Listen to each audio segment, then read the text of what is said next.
Spring forward you must, or late to church you will be. Actually, let me, Joel, just point out that if you put yourself on speaker view, you will see some of those details a little bit better. So yes, thank you. Put yourself on speaker view, because I put together some slides this morning as I was trying to put my thoughts in order. And so I do have slides that illustrate what I'm going to say. And also, just a reminder, next week, next Saturday, when you go to bed, set your clock ahead an hour. So that's exciting. Right. And for those who don't know, speaker view, if you scroll over, is at the, sorry about that, folks, is at the top right corner of your window there. And if you scroll over that little grid and click on it, it'll give you the option to go to speaker view. Take it away, Joel. All right. Well, let me, listen, I'm going to do the joke, because the Sundays that I don't do jokes, I get emails, and it's the truth. So here's a joke. I actually found this joke while I was watching a show on Netflix called Somebody Feed Phil. I don't know if you guys have seen that, but if you're interested in travel and food, that's a wonderful show, Somebody Feed Phil. And at every point in the show, he does a Skype with his father, who's in his 90s. So this was a joke that his father in his 90s said that I thought was just very cute. So there were two couples who were visiting each other, and the men were sitting in the living room and the women were sitting in the kitchen, and they're all talking. And Harry said to John, "John, we went to this restaurant today and the food was delicious." And John said, "Oh yeah, Harry? What was the name of the restaurant?" And Harry said, "Oh, the name of the restaurant, I forgot already." And John said, "You were just there this afternoon. How could you forget the name of the restaurant?" And Harry said, wait, what's that flower called? It's red, it smells good, it's got thorns on it. And John said, "Oh, you mean a rose?" And Harry said, yeah, that's it. "Hey, Rose, what was the name of that restaurant?" So I liked it. It's an even better joke when it was told by this sweet man. All right, so let's chat. Yeah, so I haven't seen you for a while. I had a strange day on February 27th. Have you ever had days where, like when I was just right, computer didn't work, so I had to reboot it a couple times, and everything was, people were sending strange emails and everything was just off. And it was just one of those days. In fact, at one point I sent a Google chat to my assistant saying, "Is today opposites day?" Because it feels like everything is happening the other way. And that was on February 27th, and it just seemed weird. But using some of the tools we're talking about today, I ended up having an incredible week. And let me just tell you about some of the things that happened this week. So for one, I heard this really great quote. And you know how sometimes you can hear something from an unexpected place and it just kind of sinks in, and it's something that you need in that moment. So I heard this quote from all places. I was watching this TV show.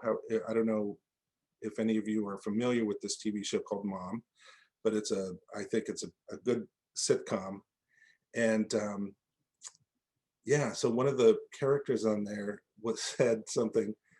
She was getting very uptight about people, a certain person, and she had a realization, which was, "I win 100% of the arguments I choose not to engage in." I was like, right, that's exactly right.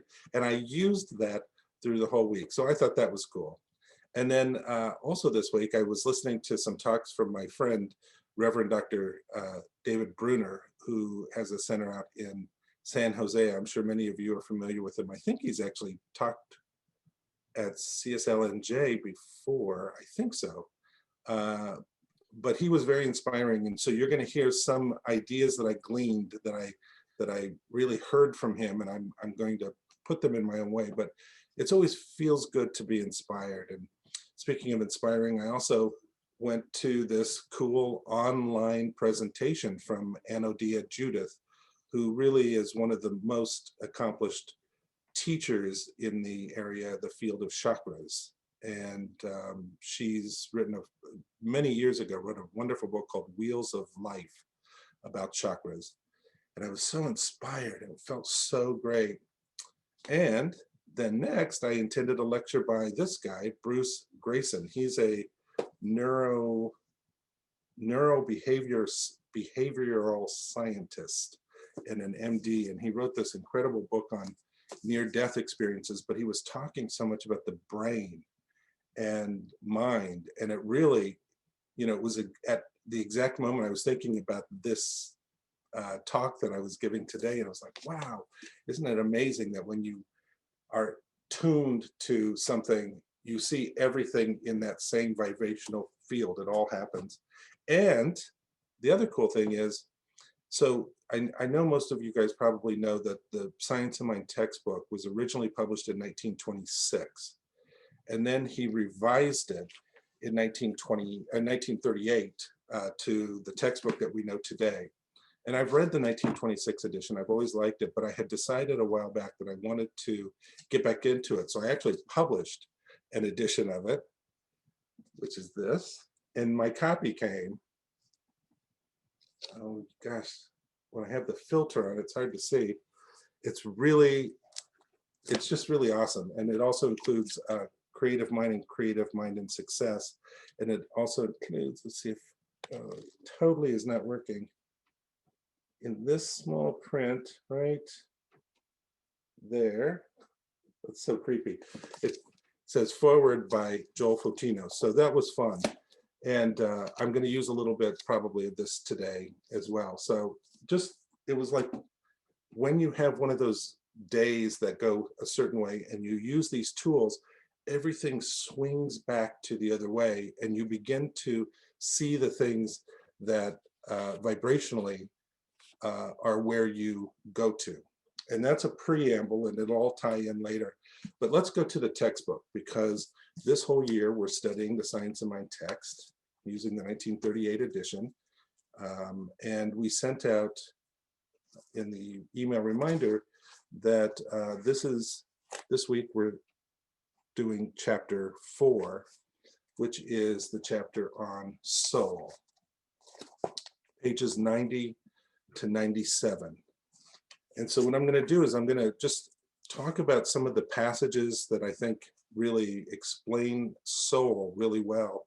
And then I'm going to unpack it a little bit and talk to us about how we can use this information. So if you have your copy and you want to follow along, I'll tell you where we're at. Let's see, let me get back to this. All right. So on page 90, the very first paragraph, and if you remember, when we talk about paragraphs in the Science of Mind, like this paragraph actually begins on a previous page, but it still is counted as paragraph 1, 2, 3, 4, 5, or something like that. So just when I use a paragraph and start counting, that's how we count it in the Science of Mind. Anyway, on page 90, the first paragraph says, "We have spoken of the threefold nature of reality, or God, the Trinity of being, as spirit, soul, and body, or conscious intelligence, subjective law, and form. This threefold unity of reality has been taught by most of the great spiritual philosophies and religions that have been given to the world." So one of the reason I wanted to pause on that is, one thing you're going to find as we go through this textbook through this year is that Ernest Holmes repeats the same things over and over and over. And we just spent all of January on those first 4 introductory chapters, which was all about this. And then we spent all of February really talking about this. And now here we are in March, and we are talking about this.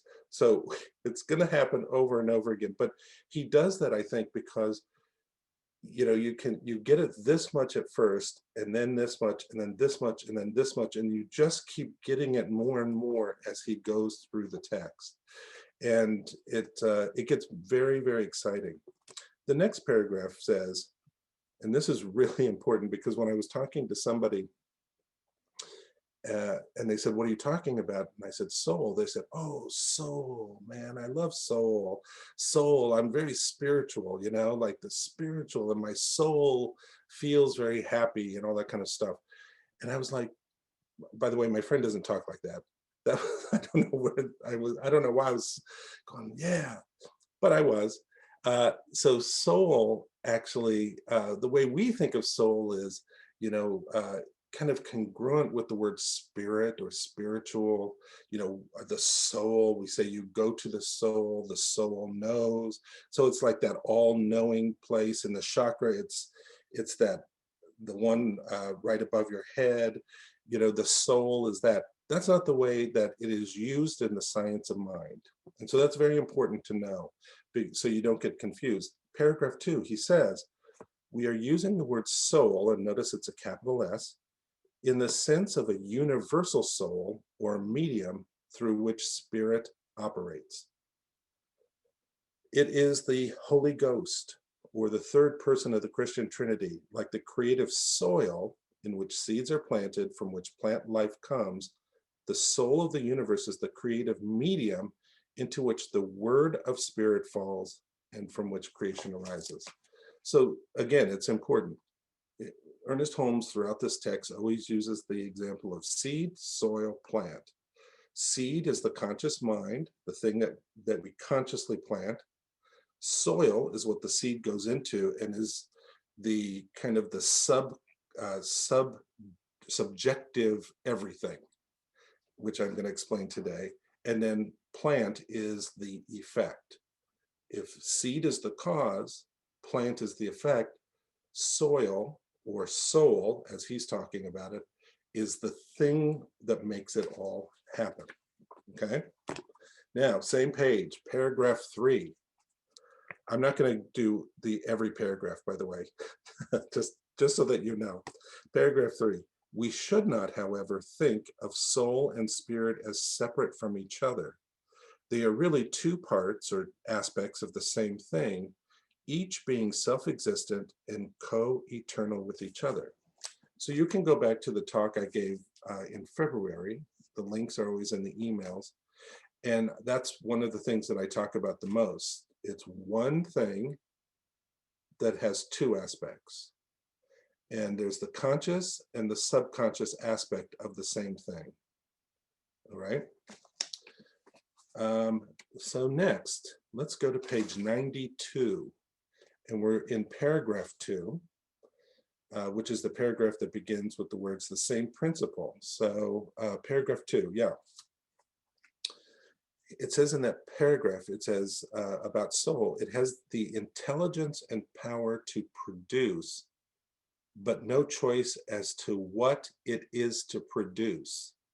Having no conscious mind of its own, it receives all ideas given it and tends to create a form around them. If it could choose, it could reject, and this is impossible for as impossible as for the soil to say, if you plant a spinach seed this year, then you must plant cauliflower, or that for your soul, sorry to say, you must not plant spinach this year, you must plant cauliflower. The soil doesn't judge what is planted into it. We can plant any seed we want into the soil and the soil will work the same way. So that's what it's saying, is this aspect of spirit and soul, two aspects of the same thing. This aspect is completely impersonal. It will work with whatever we put into it. And on page 93, paragraph 4. All right, in this paragraph, he says, within us then, there is a creative field which we call subjective mind.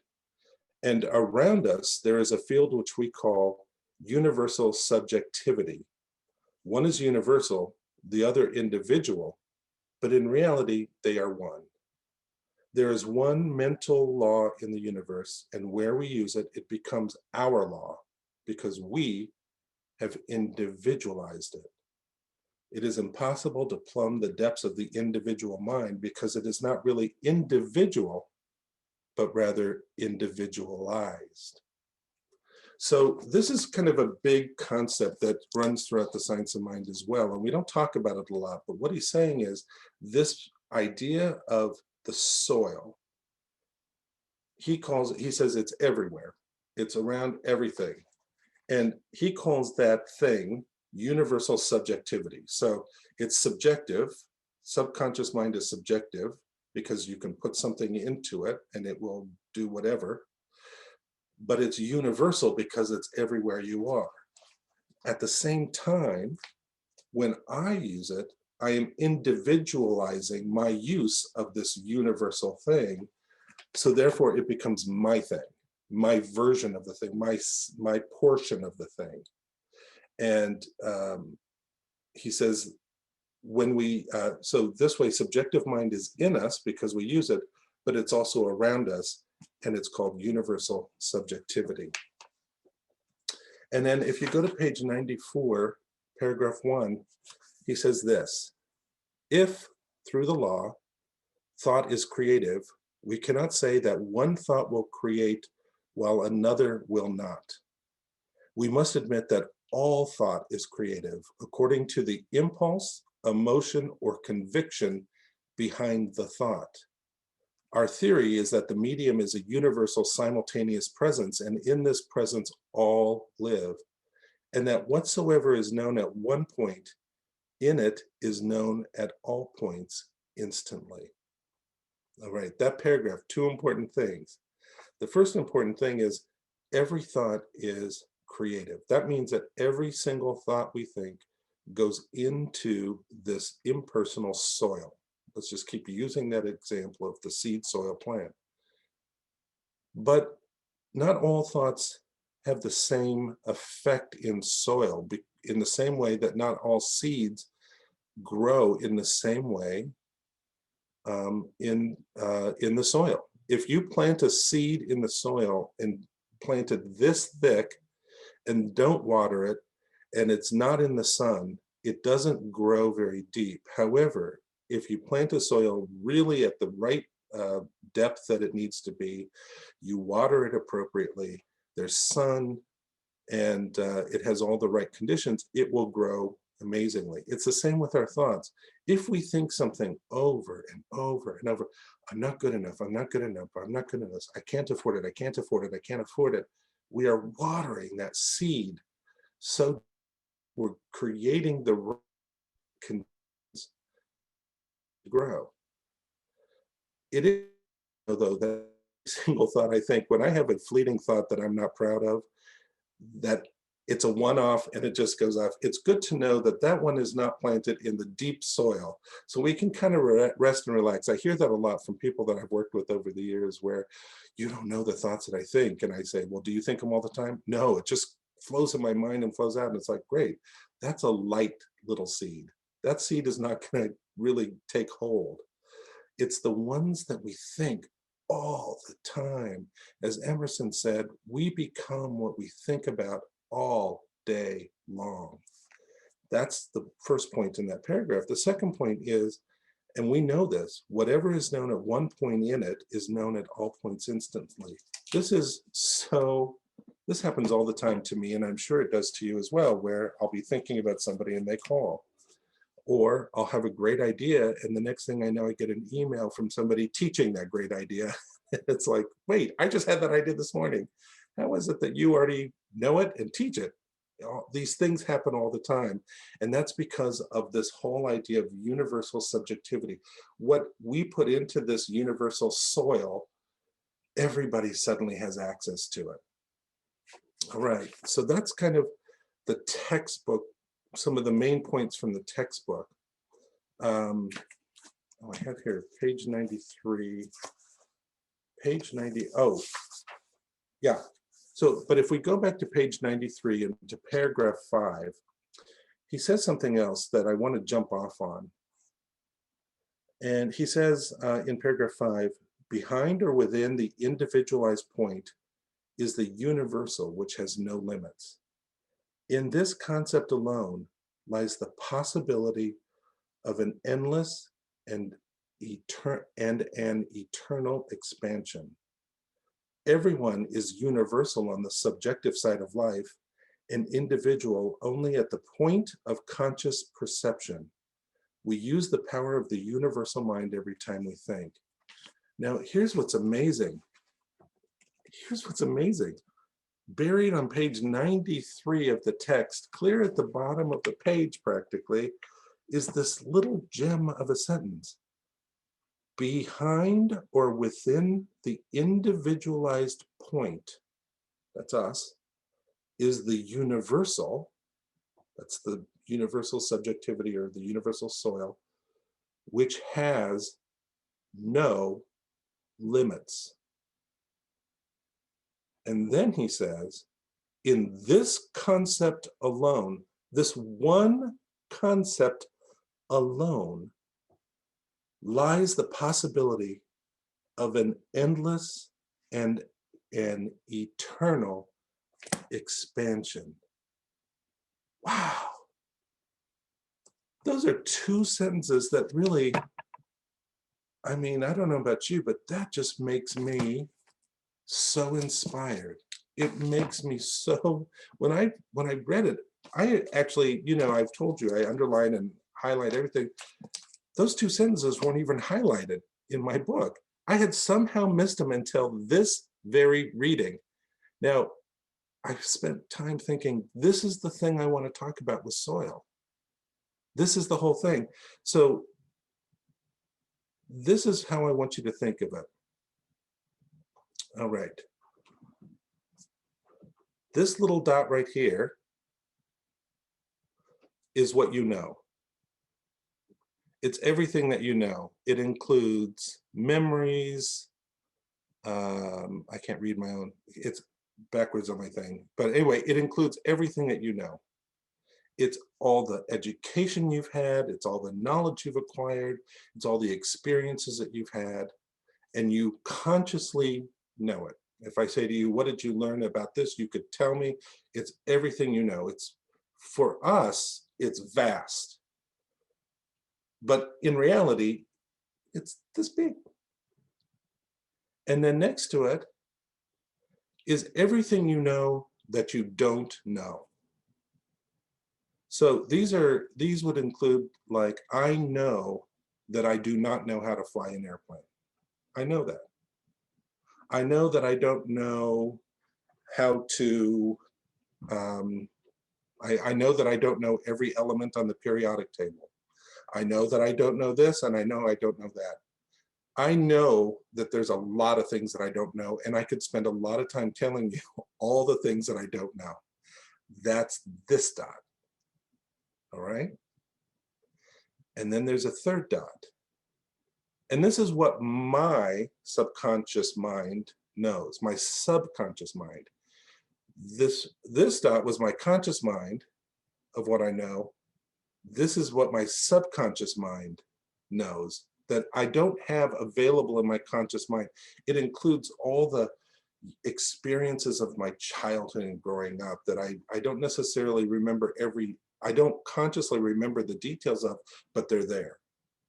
And every person that I've met and everything that I've ever read. Have you ever read a book and then years later you pick it up and you start reading and you're like, gosh, did I read this book or not? Your subconscious knows. And your subconscious remembers it.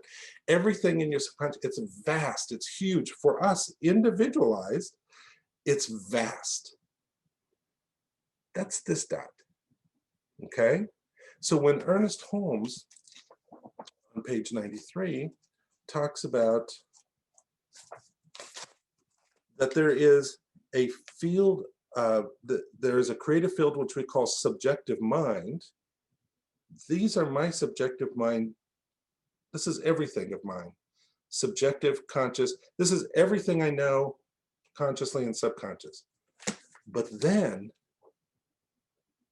he says there's a universal subjectivity.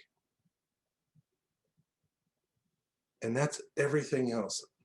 I wish there wasn't even this border here, because there is no border. This universal subjectivity, this universal soil is infinite, infinite, and it contains all these dots for every single person who has ever existed. All of life, in fact, that has ever existed is contained in this universal subjectivity. Everything, everything. And by the way, this whole idea, this stuff is all being supported in science. When I was at this lecture for this neuro behavioral scientist, and he was talking about near-death experiences, he was talking about a lot of this stuff. He said, you know, well, a lot of the things that we think go into this field of all knowing. And he's not a spiritual guy. He said that at the beginning. He goes, I'm not really a spiritual guy. I don't really have any religion or anything. I'm a scientist. And this is a scientist saying the field of all knowing. That's what we teach. He also said, which I thought was amazing, he goes, science is coming to the realization that mind and brain are not the same thing. We've been teaching that forever. The mystics have taught that forever as well. But it's all beginning to happen. And it's all right there. And by the way, this subconscious, the one that is personalized to me, what I forgot to tell you about that is, remember when I said that I was having that strange off day on 2/27? Well, late in the day, my mother called, and as we were talking, she said, oh, and you remember what today is? I didn't remember what today was, or what that day was on 2/27. I didn't remember it until she said that. And out of my subconscious came the remembrance that that was the anniversary, the 33rd, I think, anniversary of the day that my father died. My conscious mind, this circle, didn't remember it. But my subconscious, it was all right there. It was there and present. And the minute that I remembered it, it popped right back up and was like, oh, that's what was going on. I was having something happening. It's all there. But what we think of as the vast important, because of course, from our point of view, we think we know everything, and that we know that we don't know. What we don't know is everything. And yet it's such a tiny drop in the ocean. Why is this important? It's important for this reason. And this is why soil, this universal soil idea, is so powerful. Because when we come to the edge of all that we know, the edge of all that we know, and all that we know that we don't know, it can feel terrifying. When in reality, it is amazing. It means that you're finally getting out of what I call the how business. How is it? Or more importantly, I don't see how. I don't see how I can manifest $1 million. I don't see how I can ever find love again. I don't see how I can heal my body. I don't see how. And when we say that, boom, we're stuck right in here. We're stuck in our circles. And in your circle, in my circle, there isn't a way. If you say, I don't see how I can manifest $1 million, boom, you don't manifest $1 million and you can't see it. Now, people have sometimes called me a teacher of prosperity. I don't think I'm a teacher of prosperity. I'm a teacher of life. But most people who come to me regarding money, for instance, because that's something that I've really worked on and healed and flourished in. But I always say, which I said in my last talk as well, that the answer isn't more of what you think you need because of this. Because we keep looking for the answers in our puny little circles, but what if the answers aren't here? What if they're out there and we haven't even come to the point of understanding it, and we're not even asking the right questions? It's infinite. You don't even know. I don't even know what I don't know, and you don't even know what you don't know. That means that you are now plugging into this infinite mind, as Ernest Holmes says, understanding that this is what can set you free. Okay, so in the chapter before, it was the chapter on spirit. Spirit's easy to get. It's masculine, it's yang, it's active, it's businesslike, it speaks to what you want. You want to do something, plant a seed. Got it. I know how to plant a seed. I'm going to plant this seed. We can do that. The seed is something I can see. Planting a seed. I can do that. I'm in control. But once you plant the seed, suddenly it's in this all universal subjectivity. And what we don't always think about is that is where all possibility lies. Because since I don't know what I don't know what's available to me in this universal subjectivity, in the universal soil. So when I look at television and I see something happening and I get scared or spooked, and I think through my little circles, I don't know how this is going to change. That's right. But that doesn't mean that mind doesn't know how it's going to change. It doesn't mean that this universal soil does not have a solution. It does. And what that means is that when we truly get that the soil or soul is where the rubber meets the road, that's when life gets exciting. That means that suddenly we now have a visual of how there is no limits. Everything is absolutely, incredibly infinite. And it's infinite through our use of soul or soil or universal subjectivity, the subconscious mind, but not our personal subconscious mind, but the universal subconscious mind. So that affects then how we decide to use our conscious mind, our seeds. Because a lot of times people will say, here's my seed, and I want specifically, I'm going to use money again as the example, but it's true of everything. Here's my seed of, I need $100,000. This is my specific seed, and I'm going to plant this specific seed in this specific soil to get my specific exact results. But when we understand that everything is infinite, we can say something even larger, which is, I want more life in every area of our life. Open ourselves up to everything, and we will learn, we will grow, and we will experience so much more.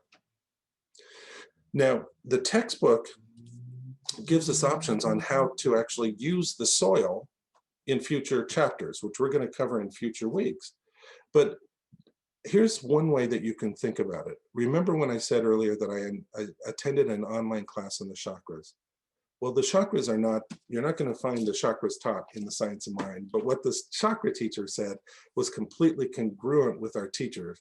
And what today, you know, about that it's 7 energy points in our, briefly, the first chakra is kind of at our base, and it's ground, and that's where we ground ourselves in the world or in life. And she said we have 2 legs, and the 2 legs are like prongs going into a plug. That's how we plug into life. We ground ourselves with the first chakra, and then we open ourselves up to the second and third chakra. We open ourselves up and create some movement happening in our energy system.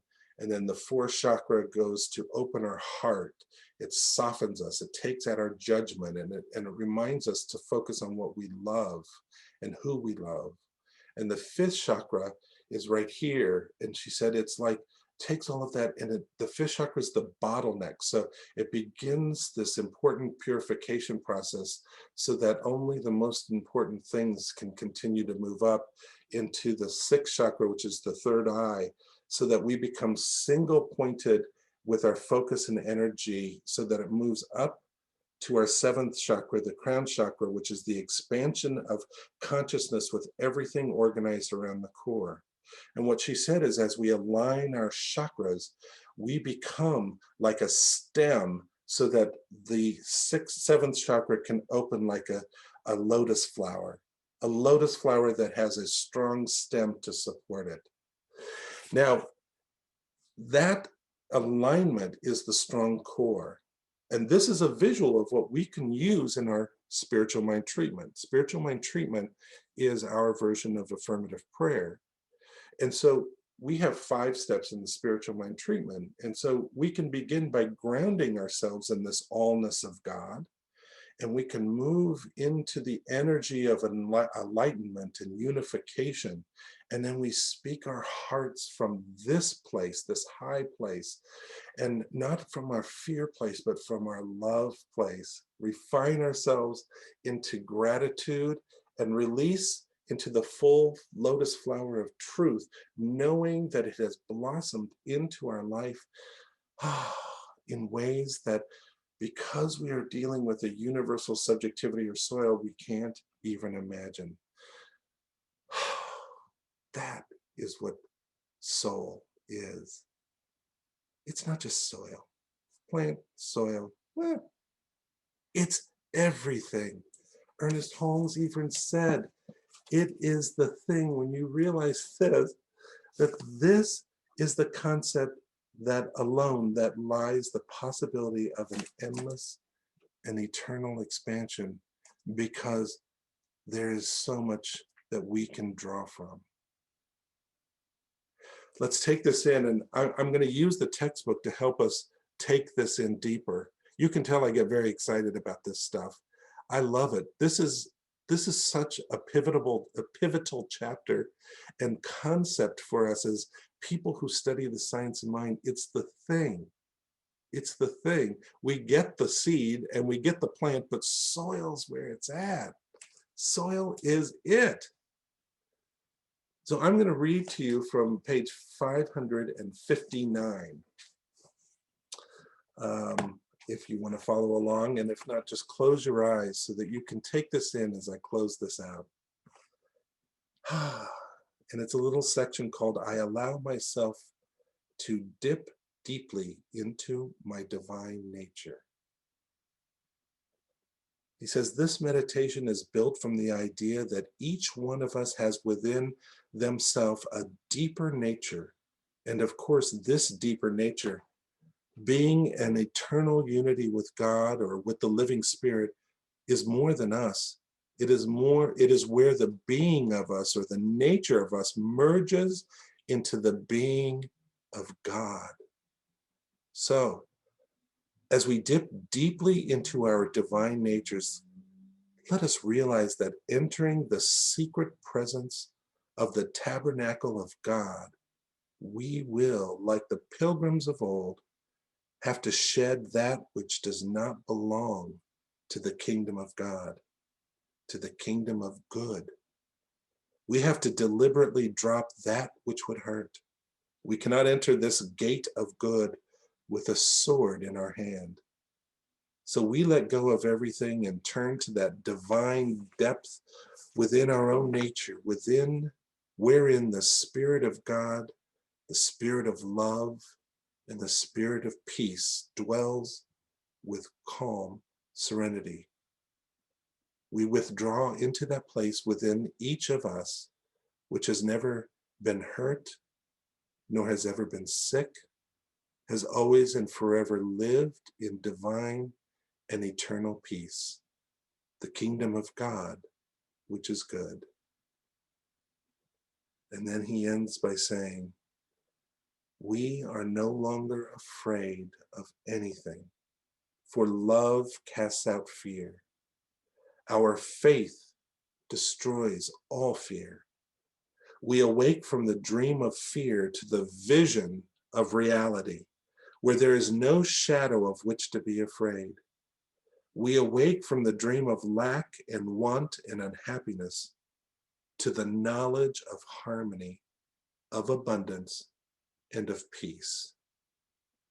Right now, each one of us allows ourselves to dip deeply into our divine nature. We open ourselves up to all of life and ideas and experiences that we have not even dreamed to think of.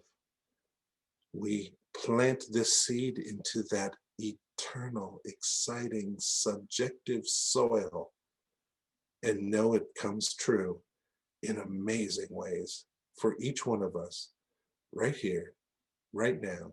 And together we say, and so it is. And so it is.